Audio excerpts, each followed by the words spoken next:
Good morning, শুভ সকাল। কেমন আছেন বন্ধুরা? আশা রাখছি খুব ভালো আছেন, আর আমরাও খুব ভালো আছি। আজ হচ্ছে ভূত চতুর্দশী, আর সবাইকে জানাই ভূত চতুর্দশীর অনেক অনেক শুভেচ্ছা ও অভিনন্দন।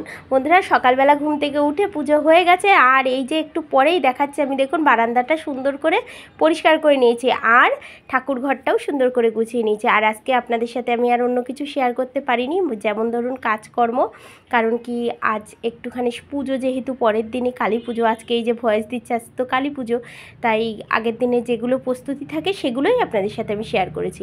এই দেখুন, আমরা যেহেতু কালী পুজোর আগের দিন নিরামিষ খাবো, তাই আমাদের বাড়িতে নিরামিষ বাজারই চলে এসছে।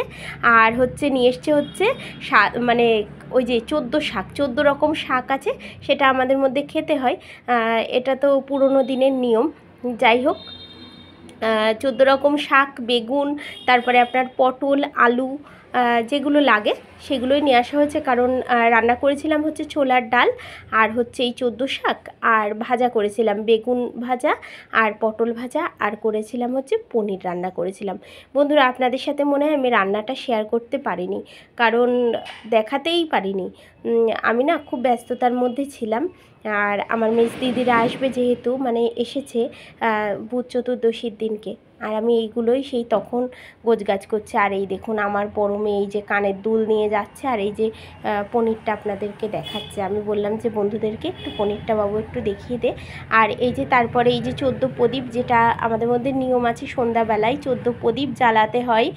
যে যে ভূতেরা আছে তাদেরকে মানে স্বর্গের রাস্তা দেখানোর জন্য আমরা কিন্তু এই প্রদীপটা জ্বালিয়ে থাকি। তাই প্রদীপটা 14 প্রদীপটা যেহেতু জ্বালানো হয়, আর এই প্রদীপের আলোতেই তারা আস্তে আস্তে ওই স্বর্গের দিকে যেতে থাকে। এটাই হচ্ছে নিয়ম। তা হচ্ছে বন্ধুরা, এই যে প্রদীপগুলো আমার বড় মেয়ে সাজিয়ে নিচ্ছে, কারণ আমার বড় মেয়েই করেছে এই সমস্ত কিছু। এই নামিয়ে ভিজিয়ে রাখা প্রদীপগুলো, তারপরে আবার সন্ধ্যাবেলায় সেই প্রদীপগুলোকে আবার সলতে দিয়ে তেল দিয়ে ভরে আবার সুন্দর করে সাজিয়ে সাজিয়ে দিয়েছে। আর এত সুন্দর করে দিয়েছে, কতক্ষণ যাবত যে এই প্রদীপগুলো জ্বলেছে। আমি কিন্তু প্রত্যেকবারই নিজে হাতে করেই এই প্রদীপগুলো এইভাবেই ভিজিয়ে রাখি, এইভাবেই সাজাই, কিন্তু এবার আমার বড় মেয়েই করেছে। আমার বড় মেয়ে বলছে যে মা, আমি করবো। আমি বললাম হ্যাঁ করো, তোমার যেইভাবে ভালো হয় সেইভাবে করো। আর এই দেখুন, এই একটা হচ্ছে প্রদীপ, আর আপনাদেরকে দাঁড়ান দেখাচ্ছে আমি দীপাবলির জন্যে কি প্রদীপ কেনা হয়েছে সেগুলোও দেখাবে। দেখুন, এটা একটা তারা মায়ের পা, তাই এটা আমি জ্বালাইনি। হ্যাঁ, এটা আমি শোকেসের মধ্যে সাজিয়ে রেখে দিয়েছি, এই মায়ের পাটা। আমার খুব ভালো লাগে, নানান রকম প্রদীপ থাকবে, সাজিয়ে রাখবো, বিভিন্ন ডিজাইনের প্রদীপ, খুব ভালো লাগে। আর এই দেখুন বন্ধুরা, এই দুটো প্রদীপ কেনা হয়েছে, ওই পায়ের তারামার পাটা আর ওই বড় প্রদীপটা। আর এটা তো 14টা প্রদীপ লাগবে আমাদের, আর একটা প্রদীপ গাছ প্রদীপ লাগে, সেইটাও দেয়া হবে। আর এই দেখুন বন্ধুরা, আমার মেয়ে এবারটা এই যে বড় একটা মানে গামলার ভেতরে ভিজিয়ে রেখেছিল দুপুরবেলা, আর সন্ধ্যাবেলাতে হচ্ছে আপনার এই প্রদীপটা তুলে ভালো করে মুছে তারপরে প্রদীপগুলো জ্বালিয়েছে। ওই এত সুন্দর করে সলতেগুলো তেলে ভিজিয়ে রেখেছিল যে অনেকক্ষণ যাবৎ মানে জ্বলছিল। আমার তো ভীষণ ভালো লাগছিল, যে আমি যখন দিতাম ওই 5-10 মিনিট মতো জ্বলতো, কিন্তু এইবারটার প্রদীপগুলো অনেকক্ষণ যাবৎ জ্বলেছে, আর খুব ভালো লেগেছে আমার মনটার ভিতরে। এবার মনে হলো যে অন্ধকার থেকে আলোতে চলে আসলাম আমরা, তাই না? সেটাই তো মানে দীপাবলির আসল উদ্দেশ্য, যে অন্ধকারকে তাড়িয়ে আমরা আলোর উৎসবে মেতে উঠি।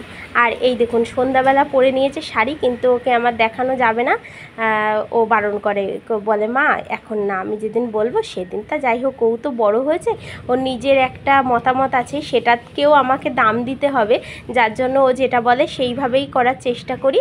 এই দেখুন, ও প্রদীপগুলো সাজিয়ে নিচ্ছে নিজে নিজে, সলতেগুলো দিয়ে আমাকে শুধু বলছে। তখন আমার ছোটো মেয়ে ঘুমাচ্ছিল, মা বুনু কাটবে না তো? আবার আমি বলছি না না, তুই ওর জন্য একটা রেখে দিবি, আর সব কয়টা তুই দিয়ে দিবি অল্প অল্প করে। তা আবার বলছে আচ্ছা মা, ঠিক আছে।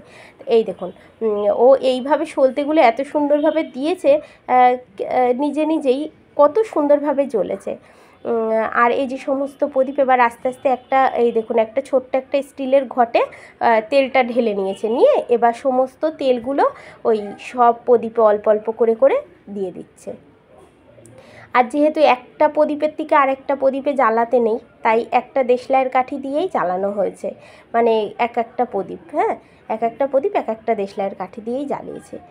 এই দেখুন কত সুন্দর করে এই যে তেলগুলো দিয়ে দিচ্ছে। এবার তেলগুলো ভালো করে মানে ওই সলতেগুলো টেনে নিলে তারপরে হচ্ছে জ্বালাবে।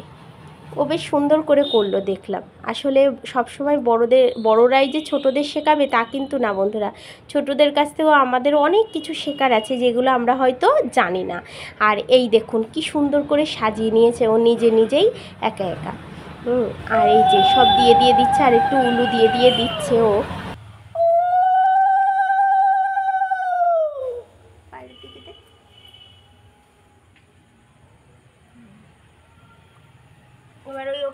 আর এবারটা বন্ধুরা এই দেখুন বড় প্রদীপটা ঠিক দক্ষিণ দিকে জ্বালানো হয়েছে, আর ওই যে আমাদের কলপাটটাতেও একটা প্রদীপ দিয়ে দেওয়া হয়েছে, আর গেটের সামনে দুই পাশে দুটো প্রদীপ দেওয়া হয়েছে।